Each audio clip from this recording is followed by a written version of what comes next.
Hare Nama, Hare Nama eva kevalam, Kalo nasteva, nasteva, nasteva gatiranyata.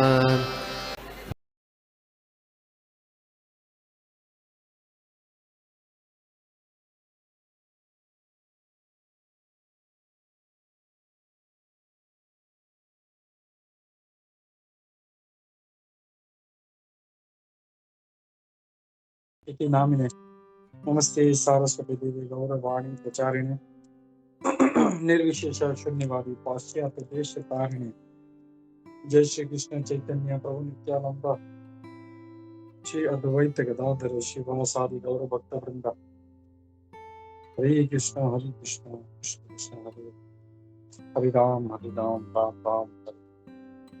नाना शास्त्र विचारण धर्म संस्थापकौ लोकानाम हितकारिणो त्रिभुवनमन्यो शरण्याकरो श्री राधा कृष्ण पदारविंद भजनानंदे नमतालिको वंदे रूप सनातनं रघुजुग श्री जीव गोपालको सर्वस्य चाहं हृदि सन्निविष्टो मत्तः स्मृतिर्ज्ञानम् अपोहनं च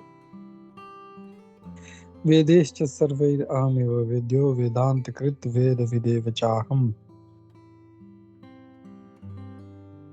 हरे कृष्णा। तो हम लोग देख रहे हैं भक्ति Rasamrita Sindhu nectar of devotion का अध्याय नंबर 16 हमने खत्म कर दिया था। अब हम लोग 17वां अध्याय देख रहे हैं। मैं स्क्रीन शेयर करता हूँ। Ecstatic love. तो हमने पहले साधना भक्ति देखा, फिर रागानुगा भक्ति। तो ये जो है ये भाव भक्ति है अभी। तो यहाँ पे हम लोग देखते हैं यहाँ पे श्री रूप गोस्वामी जी क्या कह रहे हैं।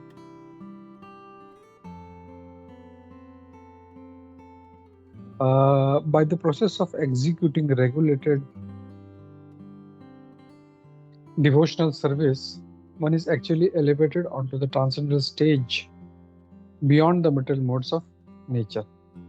तो जब हम लोग भक्ति करते हैं तो हम लोग इस भौतिक गुणों के परे जाकर हम लोग आध्यात्मिक स्तर तक पहुंच जाते हैं। उस समय हमारा हृदय सूर्य की तरह प्रकाशित हो जाता है।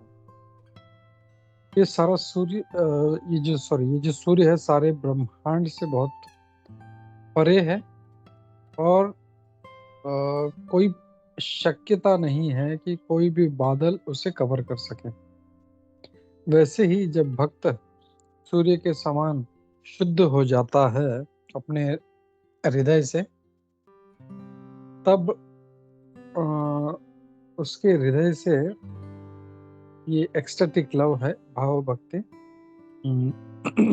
जो सूर्य से भी ज्यादा वंदनीय है। उसी समय जो भगवान कृष्ण के प्रति परफेक्ट जो रागानुगा भक्ति है वो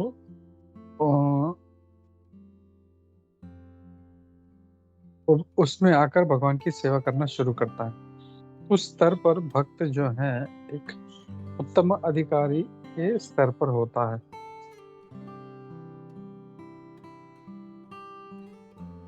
Such a devotee has no agitation. ऐसे भक्त को किसी भी प्रकार से भौतिक परेशानियों से वो विचलित नहीं होता और वो सिर्फ भगवान राधा कृष्ण की सेवा करना चाहता है।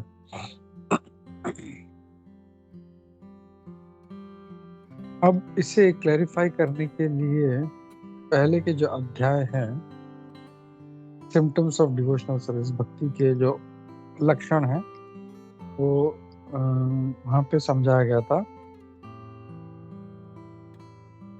और कैसे हम लोग भक्ति कर सकते हैं। ये हम अपने इंद्रियों से हम कैसे भगवान की सेवा कर सकते हैं और धीरे धीरे हम इस रागानुगा भक्ति तक उठ सकते हैं। तो दो प्रकार की भक्ति है, namely devotional service through regulative principles, यानी वैधि साधना भक्ति और रागानुगा भक्ति।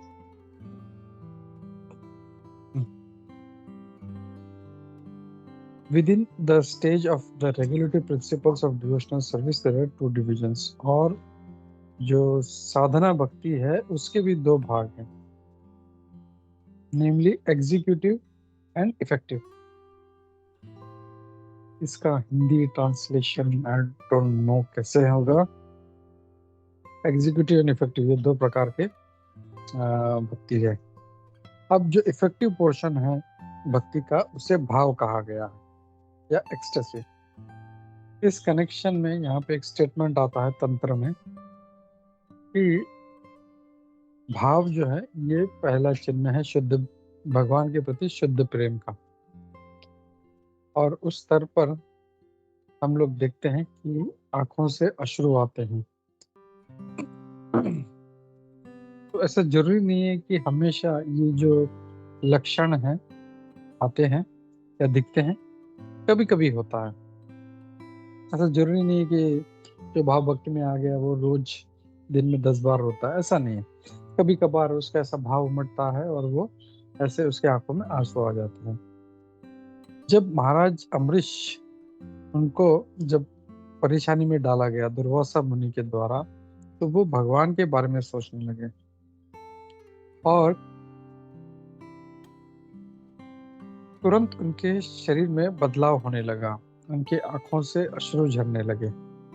ये सारे जो लक्षण हैं ये भाव के लक्षण हैं. They are visible in the shivering of the body. और जब शरीर ये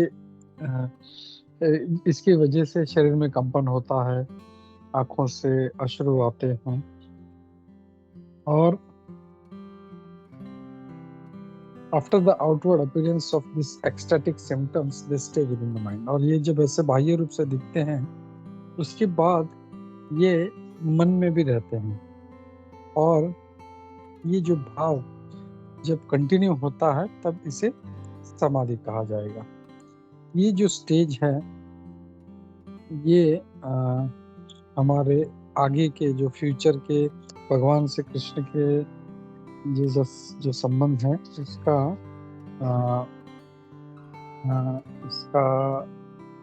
एप्रिशिएशन का स्तर है ये. अब यहाँ पे आगे कह रहे हैं रूप गोस्वामी जी कह रहे हैं, तो ये भाव के स्तर तक जो पहुंचना है ये दो तरीके से पॉसिबल है. एक तरीका है शुद्ध भक्तों का सतत संग करना. ऐसे नहीं 5 मिनट के लिए संग किया या मंदिर में गए हमने आधा घंटा संग किया, ऐसे नहीं. One way is by constant association, मतलब हमेशा संग करना है. और the other way is by special mercy of Krishna. दूसरा भगवान कृष्ण की कृपा से या उनके शुद्ध भक्त की कृपा से ये हो सकता है. तो जब ये होता है तब कोई व्यक्ति उस स्तर तक पहुंच सकता है. Elevation to the ecstatic stage of life is generally attained through association with pure devotees. आमतौर पे देखा जाए तो भाव के स्तर पर लोग जब शुद्ध भक्तों का संग करते हैं तभी पहुंच सकते हैं. While elevation to the stage by the special mercy of Krishna or his devotee is very rare. और भगवान कृष्ण की कृपा से या उनके शुद्ध भक्त की कृपा से ऐसा होना बहुत ही कम मात्रा में होता है. बहुत ही हार्डली देखते हैं कि भगवान का कृपा हुआ और वो भाव के स्तर पर पहुंच गया है, या भगवान का भक्त का कृपा हुआ और वो भाव के स्तर पर पहुंच गया. तो ऐसा बहुत कम होता है. और हम लोग देखते हैं उदाहरण के लिए कभी कभी नारद मुनि जी कृपा करते हैं तो वो जो जीव है वो भाव के स्तर पर पहुंचता है और अच्छे से भक्ति करना शुरू कर देता है. लेकिन जनरली क्या है, जनरल प्रिंसिपल ये है कि भगवान के भक्तों का संग ये बहुत जरूरी है. तो इसका तात्पर्य ये है कि हमें बहुत ही स्ट्रिक्टली हमको भक्ति करनी चाहिए भक्तों के संग में, ताकि हम लोग अपने आप को इस भाव के स्तर तक उठा सकें. कुछ खास केसेस में भगवान की कृपा भी हो सकती है और हम इसकी आशा भी कर सकते हैं लेकिन इसके लिए हमें मतलब आराम से बैठे नहीं रहना है कि भगवान जब कृपा करेंगे तब ये हम लोग करेंगे।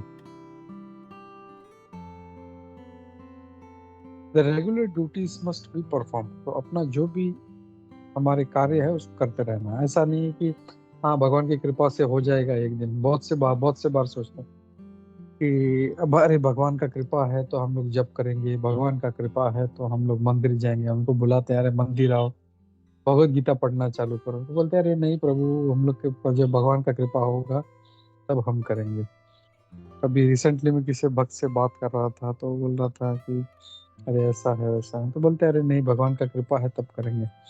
मैंने बोला खाना खाने के टाइम तो नहीं बोलते हैं हम लोग कि भगवान का कृपा होगा तब हम खाएंगे, तभी तो हम फटाफट फटाफट खा लेते हैं, तब नहीं सोचता भगवान का कृपा हो तो खाएंगे।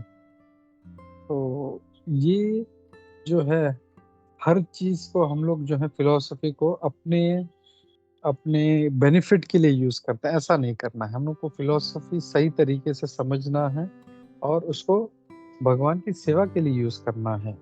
अपने आप को डिफेंड करने के लिए फिलोसफी नहीं यूज करना है। ये फिलोसफी जब समझ जाते हैं तो तथ्य क्या है, उसमें तत्व क्या है वो समझना है और वो हिसाब से हम लोगों को भक्ति में संलग्न होना है। We should engage. ऐसा नहीं है कि भगवान का कृपा हम लोग के नाम पे हम लोग अपना मन से कुछ भी करते रहें। It is just as when sometimes it is found that a person who never attended school or college may be recognized as a great scholar। तो यहाँ पे प्रभुपाद जी एक उदाहरण दे रहे हैं कि कभी कभी हम देखते हैं कि कोई कभी स्कूल या कॉलेज अटेंड नहीं किया लेकिन वो इतना बड़ा स्कॉलर है और उसको डिग्री भी प्राप्त होती है यूनिवर्सिटी से। ये बहुत ही रेयर केसेस में होता है ऐसा कि हम देखते हैं जैसे कुछ बच्चे हैं और सडनली उनको ऐसा एक अभिज्ञ करके एक लड़का है, वो भी ऐसे ही है, इज वेरी वेरी इंटेलिजेंट। और ऐसा बहुत हार्डली 0.001% ऐसे होते हैं who are very scholar but they never go to school but they are very very intelligent। तो ये भगवान की कृपा से होता है। तो इसका मतलब ये नहीं है कि हम लोग भी स्कूल छोड़ के हम लोग भी ये सोचेंगे कि ऑटोमेटिकली मुझे जो डिग्री प्राप्त हो जाएगी। नहीं, हम लोगों को स्कूल जाना है, कॉलेज जाना है, पढ़ाई करना है, मेहनत करना है, तब जाके हम लोग को डिग्री प्राप्त होगा। किसी एक व्यक्ति को, लाखों में किसी एक व्यक्ति को डिग्री मिल गया है तो हम लोग उससे कंपेयर नहीं कर सकते। तो we need to be working hard. और वैसे ही हमें अपने जो भक्ति के जो प्रिंसिपल्स हैं उसको अच्छी तरह से उसका नियमों का पालन करना है और साथ ही साथ हम लोग को ये भी आशा रखना है कि भगवान कृष्ण कभी हम पर कृपा करेंगे या उनके जो भक्त हैं वो हम पर कृपा करेंगे।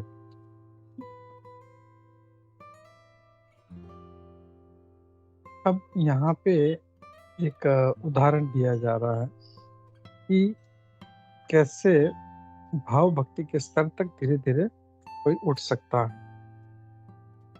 और ये नारद मुनि जी के स्टोरी से आता है जिसमें व्यासदेव जी श्रीमद् भागवतम में बताते हैं इसको। नारद मुनि जी कहते हैं उनके पिछले जन्म में, कल ही हम लोग इसके बारे में चर्चा कर रहे थे, नारद मुनि जी का पहला जन्म। तो नारद मुनि जी पिछले जन्म में के बारे में बताते हैं कि कैसे उनको भाव भक्ति प्राप्त हो गई। वो बड़े महान भक्तों के सेवा में लगे हुए थे, उनसे श्रवण करते थे, उनसे कीर्तन सुनते थे, उनसे। और क्योंकि उनको ये अवसर प्राप्त हुआ ये सब भगवान की लीला को सुनने का, भगवान के गुणगान को सुनने का शुद्ध भक्तों के मुख से, वो बहुत ही उनका जो हृदय है वो भगवान के प्रति आकर्षित हो गया। Because he had become so eager to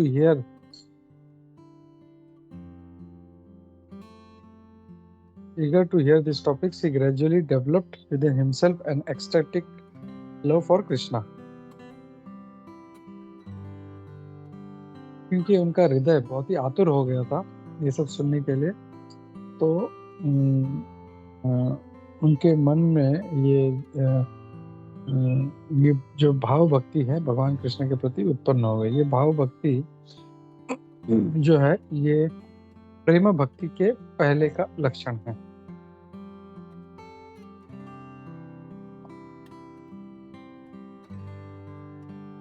तो प्रेम भक्ति उत्पन्न होने के पहले भाव भक्ति उत्पन्न होती है। Because in the next verse, अगले श्लोक में नारद मुनि जी कहते हैं कि ये श्रवण करते हुए धीरे धीरे धीरे मुझे ये भगवान का प्रेम प्राप्त हो गया।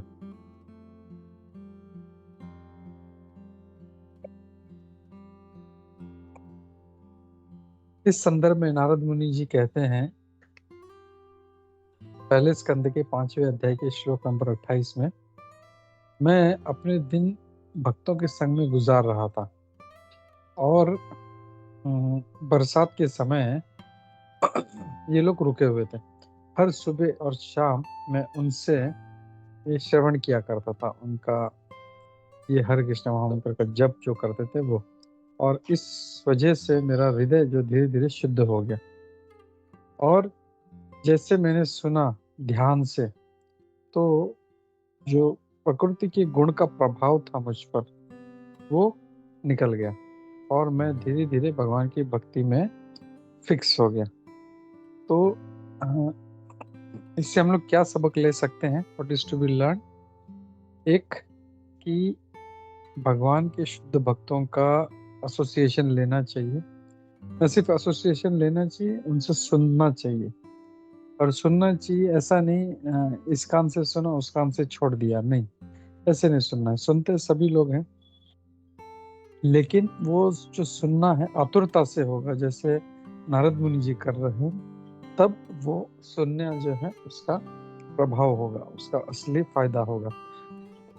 तो वो आतुरता से सुनते थे और वो आतुरता सुनने के कारण वो धीरे धीरे भाव भक्ति तक उठ गए। तो this is the key we should understand. और ये कुछ बहुत ही प्रैक्टिकल एग्जाम्पल्स हैं कि कोई कैसे भाव भक्ति तक भक्तों के संग से उठ सकता है। ये बहुत ज़रूरी है, इसीलिए कि हमें शुद्ध भक्तों का संग करना चाहिए, जो सुबह शाम इस हरे कृष्ण महामंत्र के जप में लगे रहते हैं। और इस प्रकार हमें अपना हृदय शुद्ध करने का मौका प्राप्त होता है और इस प्रकार हम लोग शुद्ध प्रेम, भगवान कृष्ण का प्रेम के जो है हमारे में उत्पन्न होता है। ओके, फिर आगे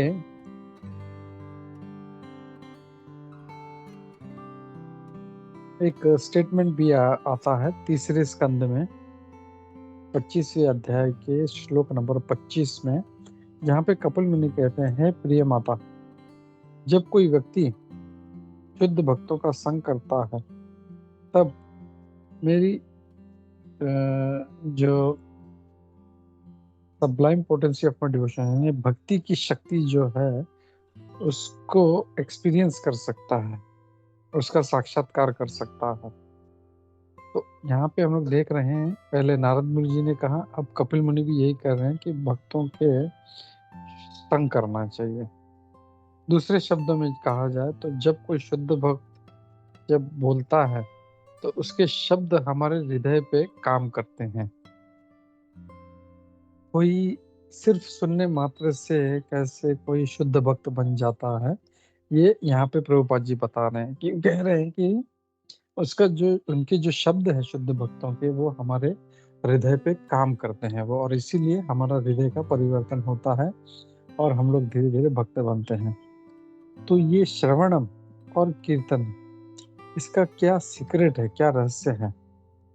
एक प्रोफेशनल स्पीकर जो है वो कभी भी ऐसा भाव भक्ति हमारे हृदय में उत्पन्न नहीं कर सकता। तो यहाँ पे कह रहे हैं कि ऐसा क्या रहस्य है। जैसे हम लोग देखते हैं कुछ लोग प्रोफेशनल टीवी पे हम लोग देखते हैं जो भागवत सप्ताह का 1 करोड़ 2 करोड़ कुछ लाख 20 लाख 25 लाख ऐसा लेते हैं, वो कितना भी जो है वो चार्ज कर ले, लेकिन वो शुद्ध भक्त न होने के कारण उसके बोलने का जो श्रोता है उस पर कोई असर नहीं होता, लेकिन जो शुद्ध भक्त है, हम लोग देखते हैं जब वो बोलता है तो हृदय का परिवर्तन होता है। However, when a realized soul who is engaged in the service of the Lord is speaking, जब कोई भगवान का सेवक, जब भगवान की सेवा करने वाला जो भक्त होता है, वो जब बोलता है तो उसके अंदर वो शक्ति होती है कि वो आध्यात्मिक जीवन किसी के जीवन में उसको डाल सकता है, इंजेक्ट कर सकता है। और इसीलिए हम लोगों को ऐसे शुद्ध भक्त को ढूंढना चाहिए कि ऐसे भक्त कहाँ मिलेंगे और उनका संग करना चाहिए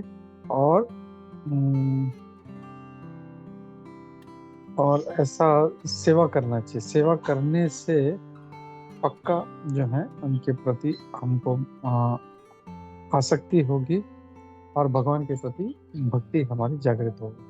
तो आई विल स्टॉप हियर, और किसी का कोई क्वेश्चन कमेंट्स है तो लेते हैं। हरे कृष्णा। ठीक है, कुछ नहीं है तो हम लोग रुकते हैं। श्री भक्ति रसामृत सिंधु की जय। श्री रूप गोस्वामी पाद की जय। श्री प्रभुपाद की जय। हरे कृष्णा।